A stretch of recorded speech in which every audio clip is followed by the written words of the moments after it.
books themselves, and to save you a lot of trouble hunting all over the place for passages likely to be of use to you, I shall mark the passages so that you can turn straight away to the words I approve and admire. Personal converse, though, and daily intimacy with someone will be of more benefit to you than any discourse. You should really be here and on the spot, firstly because people believe their eyes rather more than their ears, and secondly because the road is a long one if one proceeds by way of precepts, but short and effectual if by way of personal example. Cleanthes would never have been the image of Zeno if he had merely heard him lecture. He lived with him, studied his private life, watched him to see if he lived in accordance with his own principle. Plato, Aristotle, and a host of other philosophers, all destined to take different paths, derived more from Socrates' character than from his words. It was not Epicurus' school, but living under the same roof as Epicurus, that turned Metrodorus, Hermachus, and Polyaenus into great men. And yet I do not summon you to my side solely for the sake of your own progress, but for my own as well, for we shall be of the utmost benefit to each other. Meanwhile, since I owe you the daily allowance, I'll tell you what took my fancy in the writings of Hecato today. What progress have I made? I am beginning to be my own friend.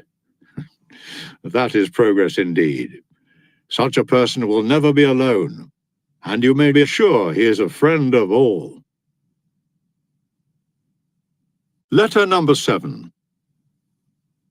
You ask me to say what you should consider it particularly important to avoid. My answer is this: a mass crowd. It is something to which you cannot entrust yourself yet without risk. I, at any rate, am ready to confess my own frailty in this respect. I never come back home with quite the same moral character I went out with.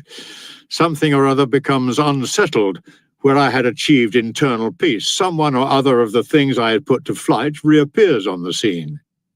We who are recovering from a prolonged spiritual sickness are in the same condition as invalids, who have been affected to such an extent by prolonged indisposition that they cannot once be taken out of doors without ill effects. Associating with people in large numbers is actually harmful. There is not one of them that will not make some vice or other attractive to us, or leave us carrying the imprint of it, or bedaubed all unawares with it. And, inevitably enough, the larger the size of the crowd we mingle with, the greater the danger. But nothing is as ruinous to the character as sitting away one's time at a show.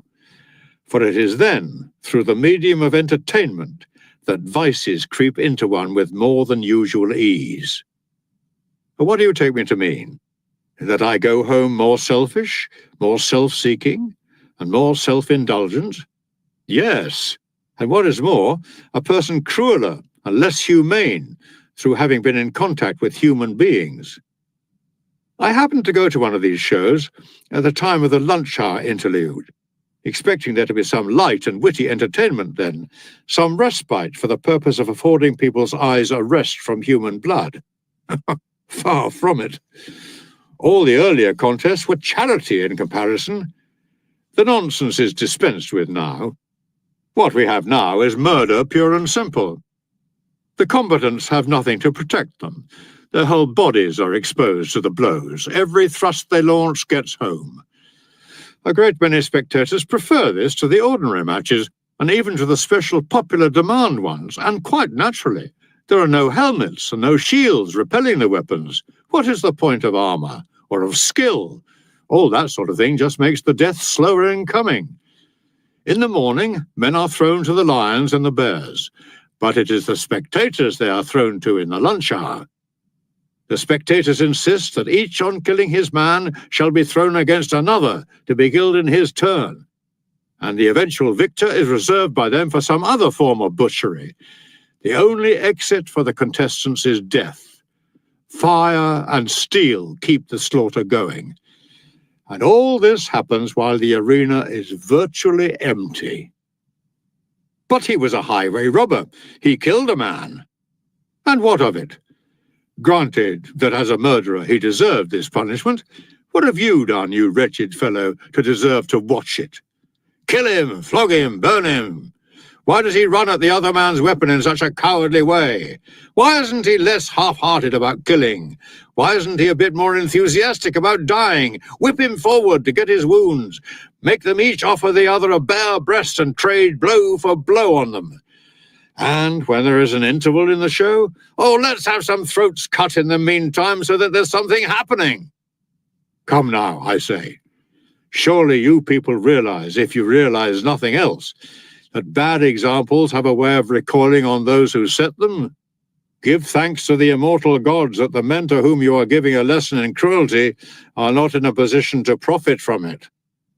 When a mind is impressionable and has none too firm a hold on what is right, it must be rescued from the crowd.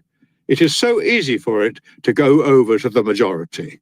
A Socrates, a Cato, or a Lelius might have been shaken in his principles by a multitude of people different from himself.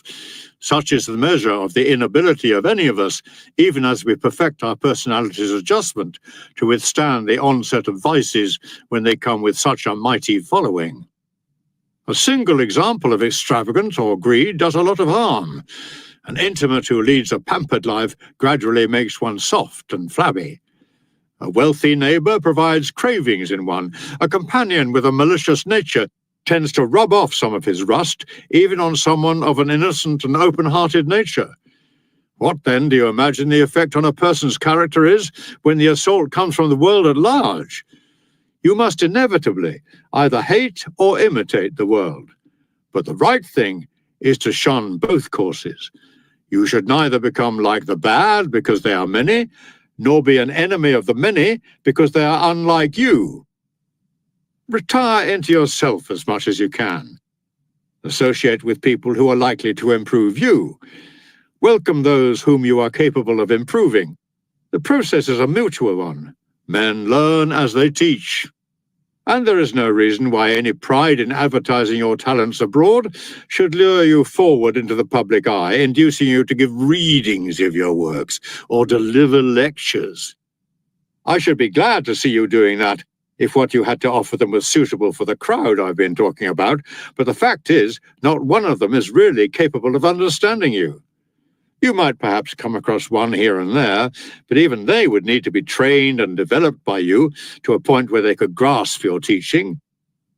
For whose benefit, then, did I learn it all? If it was for your own benefit that you learnt it, you have no call to fear that your trouble may have been wasted.